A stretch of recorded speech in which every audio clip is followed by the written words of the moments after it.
Hello, students. So this is the last lecture, trying to wrap up this whole semester, and I'm going to kind of just review some of the ideas that we've talked about a little bit, but mostly I'm going to be repeating what's in the last chapter of your textbook, digging into some of those themes and the kind of themes that you as a teacher are probably going to focus on more in your world history when you're dealing with the more current events and the more modern events, and that's often what students are often more interested in the first place. Now, this map here, again, also showing the power of the maps, showing that only certain kingdoms and empires on this map, implying that in the rest of the world it doesn't really matter. Again, please be aware that you've got to overcome the ignorance of the map makers or the bias of the particular maps if they're very Euro biased. Again, this one is making it very clear about the Eurocentric nature of the map. So at least it's got China and Asia and these areas that are known to the Europeans. It says that quite dramatically right there. And then discovering the rest of the world, and they're all left kind of blank or having European names on them, as if the people living there didn't have any self-knowledge of the world around them.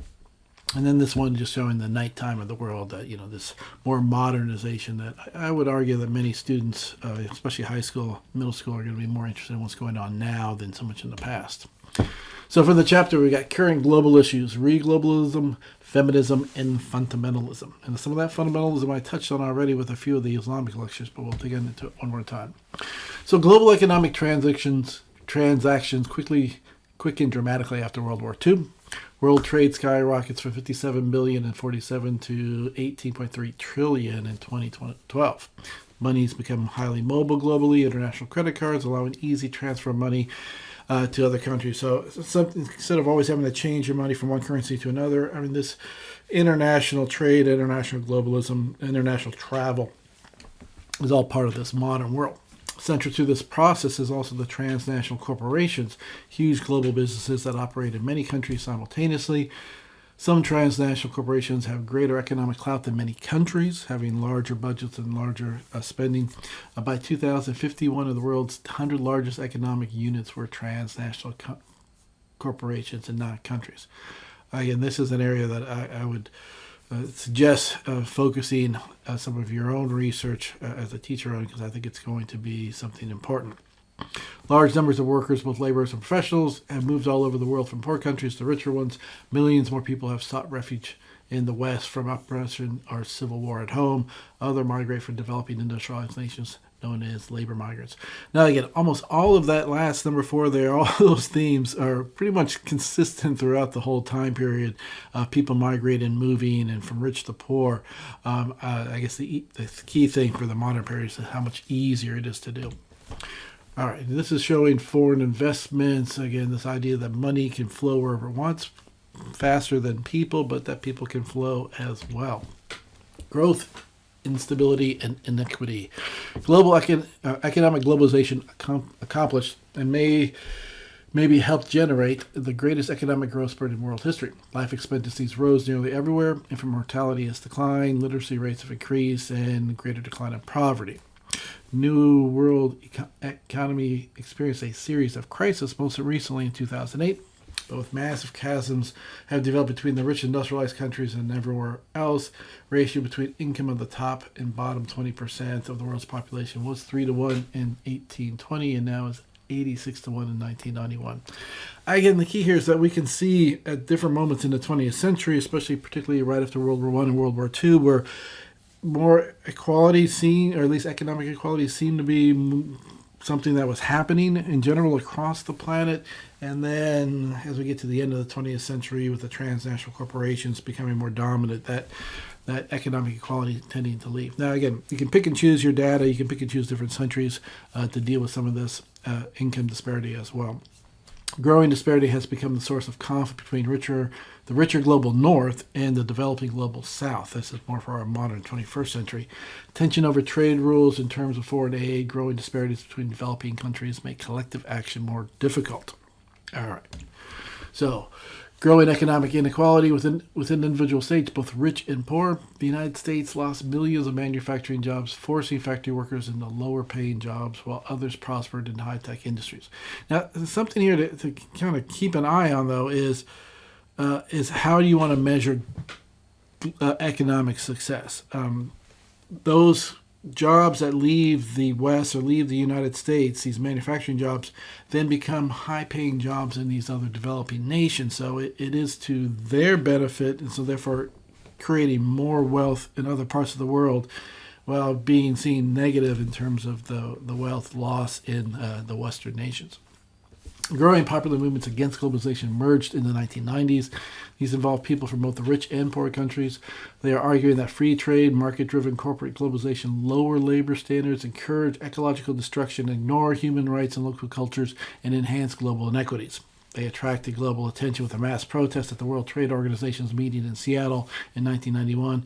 In 2001, alternative globalization activists created the World Social Forum to coordinate strategies and share experiences. Again, digging into, okay, who's benefiting and who's controlling. In this case, the World Trade Organization and the transnational corporations, yes, we can see that these ideas about free markets and market-driven globalization can be painted as part of the creating disparity. Again, it depends on what moment in history you want to zero in and what data you want to use. Okay, growth, instability, and inequity. For many, opposition to corporate free trade globalization equals opposition to growing U.S. power and influence in the world, often seen as the American empire. Most Americans deny that America is an empire. Again, a great debate topic to have. And we started with empires in this class at the beginning of the semester. This idea of what is a cultural empire, an economic empire, a political empire, a military empire. I mean, you can get your students to really think about what is an empire and how you can have influence over other countries without directly having political control over them. The collapse of the Soviet Union and the end of the Cold War left the United States without any equivalent power and opposition. The United States was able to act unilaterally against Afghanistan and Iraq after being attacked by Islamic militants on September 11, 2001. Establishing a lasting peace is more elusive. And again, I think that moment of American power as without an equivalent is quickly waning, and many, I would argue that after 2008, then things have gotten back to a little bit more of a multipolar, powerful world, with the United States still being very dominant. The United States had faced growing international economic competition since the 1980s. U.S. share of overall world production, about 50% in 1945, dropped to 20% in the 1980s. Sharp reversal of U.S. trade balances. The U.S. now imports far more than it exports. All right.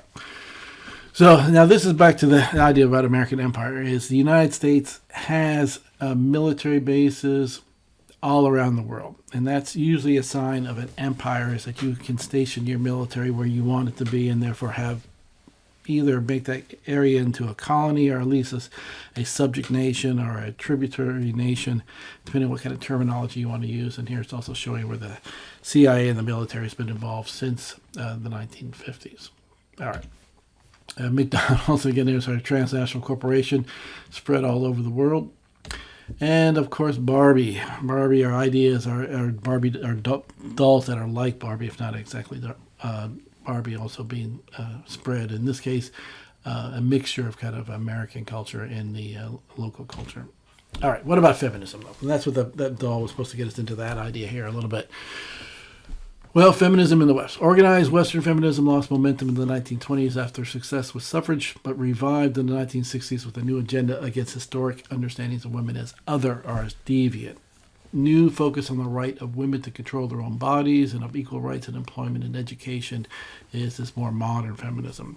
Women's liberation is often seen as a broad attack on patriarchy as a system of domination. Again, that phrase, and I have it in quotes here because you will get so many different definitions when you ask about women's liberation, or if you ask for the definition of feminism. Again, clarifying what you mean or what your students mean by these terms is vital. Consciousness raising is becoming aware of opposition, and having open discussion of issues involving sexuality is part of this kind of liberation. And black women often emphasize solidarity with black men as opposed to being separate from them and being more part of a women's liberation movement. So even within the historical examples that we can give, we can see, fractionalism and people choosing different ways to self-identify in the way they think will best empower them. And here again, some of the globalization at work, just massive people working to supply the U.S. consumer economy.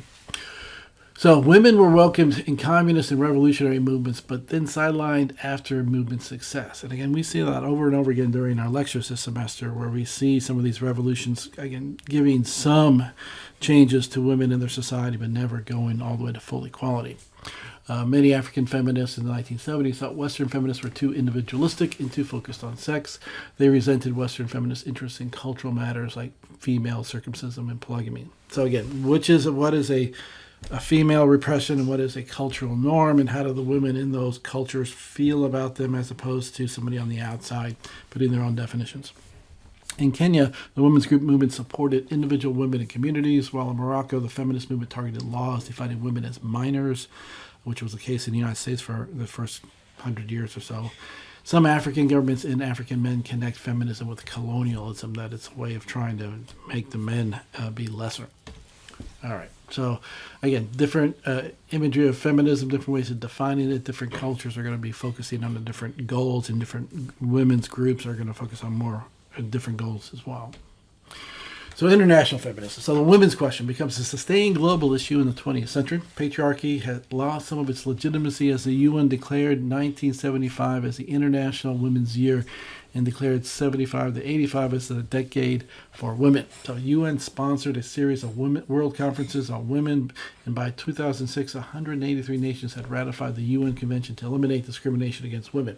So we do see, again, these multi-international organizations trying to create some kind of cultural norm or societal norm about what are rights and how different, based on your gender identification or your gender itself, should not be discriminated against. There are sharp divisions within global feminism focused on the question, who has the right to speak on behalf of women? Third world groups often disagree. Again, and this is where having conversations with your students should be quite enlightening, and those males of us trying to speak for women is always not a good idea. Some have argued that feminism undermines family life and relations between men and women. Some took exception to emphasis on reproductive rights. Again, so what aspect of feminism are women's rights or women in society should people focus on? Or other, we've ignored, again, the LGBTQ issues here as well. So there's more than just a binary definition here as well for gender. Okay, so fundamentals of religion and global modernity. Let's move on to the last topic here. The term fundamentalism comes from the U.S. religious conservatives in the early 20th century, called for a return to fundamentals of Christianity. Many saw the United States on the edge of a moral abyss in the 1970s, and they began to enter the political arena as religious right. So, again, fundamentalism can be defined for any religion and any culture at any time in history, depending on how you want to use it. Other fundamentalism, called Hindutva or Hindu nationalism, developed in India in the 1980s but had roots in the 1920s. They formed a political party which opposed state efforts to cater to Muslim, Sikhs, and other lower castes. The BJP party promoted a distinct Hindu identity in education, culture, religion, and had electoral success in 2014. Again, so in this case, as we look at the fundamentalism in India with Hindu nationalism, is it more nationalistic? Is it more cultural? Is it more fundamentalist? Is it more religious? Again, different cultures or different societies or nations can use these ideas differently. Fundamentalism is a reaction against modernization and globalization. At least that's one of the arguments. It has developed in every major religious tradition, often as a militant piety, defensive and exclusive. We don't like to change. We want to go back to our vision of an ideal past. It's usually part of that fundamentalism ideology. Many features of the modern world appear threatening to established religions, such as those that have upset customary class, family, or gender relationships. Fundamentalists respond with selective rejection of modernity. They actively use modern communication technology, however, to spread their message. So, again, we can make lots of different arguments about it. Is this really just trying to grab control for whatever reason and using fundamentalism as an organizing? If you're anti-modern, why are you using modern technology? Are you really trying to be a Luddite? Again, different cultures will have different goals here. And let's just give you some breakdowns on percent of population by religion. So, creating Islamic societies, resistance and renewal in the world of Islam. So Islamic fundamentalism is the most prominent fundamentalism of the late 20th century. Earlier renewal movements focused on internal problems of Muslim societies. In the 20th century, they respond to external pressures as well. So getting into using Islamic belief as a way to be anti-colonialism or to be anti-West or be anti-modern. Great disappointments in the Muslim world by the 1970s. These new states pursued basically Western and secular policies. So these new policies were largely unsuccessful and foreign intrusion continued. So the Muslim fundamentalists could look at these states that were too tied to the West as being failures, and it was because they weren't being Islamic enough. An Islamic alternative to Western models grew, and the effort to return to true Islam became labeled as jihad. Now again, jihad is another great word to define. From a Muslim perspective, it can mean a struggle at its core. It can be a religious struggle. It can be a physical struggle. It can be a war struggle. But this idea that you have a right to struggle for your faith. Egypt's Muslim Brotherhood, founded in 1928, the earliest mass movement to resist Western influence, and it still has a major presence in Egypt and in the Middle East. So some Islamic movements overthrow compromised regimes. So as the Islamic movement took power in Iran in 1979 and in Afghanistan in 1996, it implemented radical Islamization. In Pakistan and the Sudan, military governments introduced elements of Sharia law. So it can come from a religious movement, it can come from a military movement. Egyptian Islamic Jihad assassinated al-Masrad, who was making peace with the Israelis back in the 70s. And Egyptian Islamic Brotherhood came to power through elections in 2012, but were overthrown by the military in 2013. So again, you can see democracy and people choosing this fundamentalism if they believe that that's going to be to their benefit. Fundamentalists interpreted the Quran in highly literal and dogmatic ways, and that's why we can kind of compare them to Christian fundamentalists and Islamic fundamentalists, because they are looking to their sacred text and trying to take them in their most literal ways. So by the 1970s, there are many movements for the Islamization of public life by increasing religious observance. And many women voluntarily adopt modern dress and veils, while many governments use Islamic rhetoric and practice as anchor. Islamic organizations were formed to provide social services, so Islamic activists become leaders in unions and professional organizations and entry into politics. Again, this is picking and choosing, and this is making me think of the organizations in Palestine, where you see Muslim Brotherhood or some of their co-organizations that are doing some of the social services that a non-government or an occupying force aren't doing, and that's a way to go from helping and doing charity to being helpful and then being also politically powerful later on. So attacks on perceived hostile foreign powers. So Hamas, that was the one I couldn't think of there. Hamas in Palestine and Hezbollah in Lebanon targeted Israel. Response to Soviet invasion in Afghanistan. In 1998, Al-Qaeda issued a fatwa, religious edict declaring war against America. So this great enemy was irreligious Western-style modernity, U.S. imperialism, and economic globalization. All right.